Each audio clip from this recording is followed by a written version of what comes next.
crois que tu voulais nous parler aussi un peu de Houston. Tu as vu Houston cette semaine. Tu as vu Houston contre les Clippers et Houston contre les Spurs. Donc la fameuse fessée de Alperen Sengun contre Wembanyama. Peut-être on peut partir sur ce match d'abord. Tu nous dis qu'est-ce que tu as vu sur ce match-là et sur les Houston Rockets qui vont un peu mieux alors peut-être. Oui. Bah on peut parler un peu des deux, je pense, en même temps. Parce que je trouve qu'il y a, j'étais un peu déçu parce que moi je regarde beaucoup les Rockets cette saison parce que je trouve que, pas forcément que j'avais des attentes, mais je trouve qu'il y a beaucoup de profils que je trouve intéressants.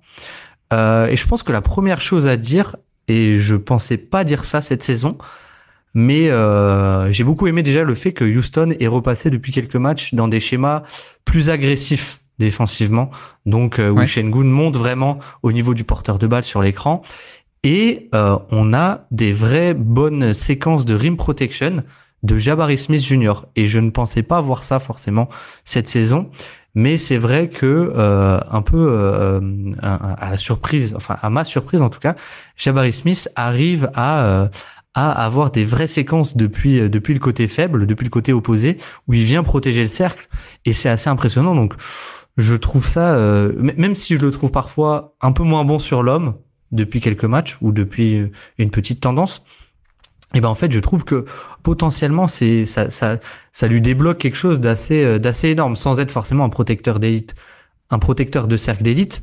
C'est assez intéressant. Et l'autre chose qui est à noter, je pense, c'est deux choses. C'est que le ballon passe beaucoup plus par Sengun, même ce qui est intéressant quand il démarre mal son match contre les Spurs, je crois qu'il démarre mal son match. Oui, parce que oui, c'est ça. Il y a une séquence complètement dingue où pour commencer le match, où MB en gros fait un post-up parce qu'il a le mismatch, il met un fade-away, il revient en défense, Sengun arrive à l'avoir sur un hook shot, pardon, un move au poste, et Wemby le contre presque, enfin de façon incroyable, où c'est surhumain, contre-attaque, step back à 3 points, donc voilà, tout de suite on se dit Wemby va donner la leçon à Sengun, et au final Houston passe par Sengun et joue beaucoup plus de dribble hand-off ou de jeu pour Sengun, où c'est lui le créateur. Donc ça j'ai beaucoup aimé. Et c'est vrai que ce que j'ai aussi beaucoup aimé, c'est qu'il y a beaucoup moins de pick and roll où c'est juste du pick and roll. Je sais pas si tu vois bien ce que je veux dire, mais c'est-à-dire que par exemple, Jalen Green par exemple ou Dillon Brooks, avant de jouer son pick and roll, il prend un pin down et il joue un end-off avec donc c'est des zoom action en gros. Voilà, et on arrive et le porteur de balle arrive lancé finalement. Et ça crée beaucoup plus de décalage dans la défense et ça profite un peu à tout le monde finalement. Et en fait, du coup, le porteur de balle est beaucoup plus dangereux vu qu'il arrive lancé. Et de facto, mécaniquement un peu, le défenseur de Sengun, du coup, du poseur d'écran, est un peu plus obligé de faire attention au porteur des balles vu qu'il a plus d'espace. Et donc, sur le short roll ou sur le roll, Sengun a beaucoup plus d'espace qu'avant. Et c'est vrai que face aux Spurs, c'est un peu un festival de pick and roll, et après il roll vraiment en drivant, et tu sais on en avait parlé je crois, mais en fait il finit son drive par un mini post-up, il finit son drive par je te bully un peu et je mets un petit hook. Il avait fait beaucoup contre Milwaukee parce que Milwaukee fait du drop, tu sais, où Brook Lopez est en très bas. On avait dit, les confrontations contre Milwaukee, il y avait le pick and roll et ensuite il recevait la balle dans l'entrejeu face à Brook Lopez qui était bas. Et puis en fait, il enchaînait sur un post-up, un post-up du pick and roll presque. C'est ça. Et là, face à Zach Collins notamment, il y a 2-3 séquences où il fait ça, mais 3 fois de suite, quoi. Et c'est assez unique presque, j'ai envie de dire. J'ai essayé de réfléchir et j'ai eu aucun autre joueur qui fait ça et qui m'est venu en tête. Donc voilà, mais globalement, je trouve qu'il y a beaucoup plus de mouvement, de mouvement tout simplement, et de jeu sans ballon du côté de Houston. Donc c'est un peu plus agréable, on va dire. Oui, Houston qui a eu une énorme période de creux. J'avais regardé les stats, il y a pas longtemps, il n'y a même pas une semaine. Je crois qu'entre janvier et il y a une semaine, ils étaient 29e ou 30e attaque sur demi-terrain de toute la ligue. Pour dire que voilà, c'est pas tant, en tout cas, c'était pas que la défense qui avait baissé en niveau, c'est surtout que l'attaque était très poussive, quoi. Donc, et en plus, comme tu dis, maintenant, il y a peut-être recentrer le jeu autour de Sengun, ce qui finalement était un peu ma frustration de cette année, c'est de dire, je pense qu'il peut faire plus, quoi. Il est pas optimisé en termes de manière d'être utilisé, mais en termes de volume aussi. Il peut faire beaucoup plus.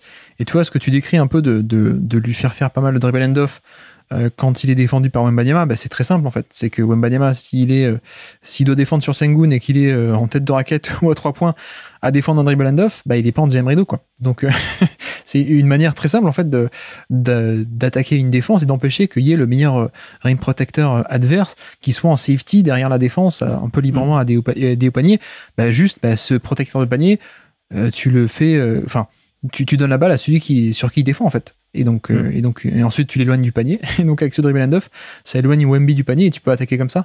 Et c'est vrai que c'est assez plaisant. Et l'autre truc que tu as dit par rapport à la défense, par contre, cette fois, c'est par rapport à Jabari Smith. C'est vrai que tu dis ça aussi parce que ce qu'on dit depuis le début et depuis qu'il est en NBA, c'est que c'est d'abord et surtout quelqu'un qui est ultra polyvalent face au ballon, mais on avait un peu des doutes sur la défense sans ballon, en fait, c'est ça? Ouais, je me souviens que Azad avait fait un thread sur les Rockets quand il s'était mis à gagner au début de saison, et que moi je l'avais répondu, j'avais dit que j'avais des doutes parce que il a pas forcément la verticalité et l'explosivité d'un le roamer ultime Jaren Jackson Jr. par exemple, qui est un peu dans le même style, peut être comparé un peu à ce joueur, mais et au final, en fait, il a quand même la longueur suffisante et je trouve qu'il a eu des vraies séquences intéressantes. Donc, ouais, à creuser. Mais après, pour le coup, moi, je trouve que les qualités athlétiques, je trouve vraiment pas mal. Tu vois, en termes de vivacité, explosivité, etc. Mais par contre, ce qu'il a pas, comparé à Jaren Jackson, c'est le cerveau, en fait. Hein. C'est c'est les lectures avancées, c'est la réactivité, c'est l'anticipation, c'est le côté cérébral, en fait. Et ça, effectivement, c'est un athlète fabuleux, je trouve, sur le ballon, polyvalence de switch, etc. Et même à l'époque de la draft, je me souviens que certains disaient oui, il peut faire ça, il peut faire la rim protection, et d'autres qui disaient non, en fait, c'est pas parce qu'il a des atouts physiques de longueur que automatiquement ça se transpose, quoi. Et donc là où c'est intéressant, et je voulais revenir là-dessus aussi, c'est que en termes de construction d'équipe, tu sais, on fait beaucoup de parallèles, Jokic et Sengun. C'est pas exactement le même joueur, c'est pas du tout les mêmes joueurs en termes de profil physico-athlétique, notamment là où Sengun a beaucoup plus de mobilité, de coordination, de flexibilité, c'est un meilleur athlète. Jokic, lui, il est plus grand et plus imposant, et ça change pas mal de choses. Mais c'est vrai qu'il y a un peu une similarité dans le sens où ça peut être des pivots offensifs, créateurs de jeu, et qui sont fragiles défensivement. Bon, ok, c'est pas exactement le même profil, mais il y a un peu cette analogie-là où, t'en as parlé sur les couvertures défensives, mais Jokic, qu'est-ce qu'on fait? Jokic, depuis 5 ans, on le fait monter sur l'écran avec le fameux troisième homme, le low man, qui attend derrière pour protéger le panier, quoi. Donc on vient aider 2 sur le ballon et un troisième homme qui aide derrière. Sengun peut faire un peu différemment. Je pense que Sengun ne peut pas faire certains drops que fait Jokic, parce qu'il n'est pas aussi grand, pas aussi imposant au panier. Il peut faire un peu de switch, mais comme tu dis, peut-être qu'à terme, si Jabari Smith arrive à développer cette défense sans ballon, ça peut être la clé, en fait. Ça peut être la clé parce que ça débloque beaucoup de choses, ouais. Exactement, ça débloque ce côté où lui, s'il a ce volume-là derrière en tant que low-man, en tant que troisième homme, en tant que protecteur depuis le côté faible, tu peux beaucoup plus sereinement dire à Sengun, bon, on va pas faire un switch, juste tu fais des edges, on met la pression sur le ballon, on fait ressortir, et derrière il y a Jabari Smith qui est en low-man, quoi. En fait, exactement le modèle de Denver, avec à l'époque où ils étaient allés chercher Paul Millsap, tu sais.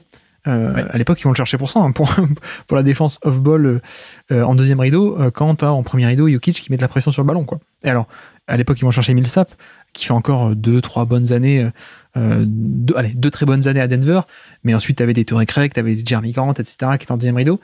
Mais c'est vrai que si t'as ce Jabari Smith qui est plus que simplement le défenseur handball, qui peut devenir, comme tu dis, ce joueur, ce low-man, on peut retomber sur certains schémas défensifs qu'on connaît par rapport à un pivot offensif un peu mauvais en défense, quoi.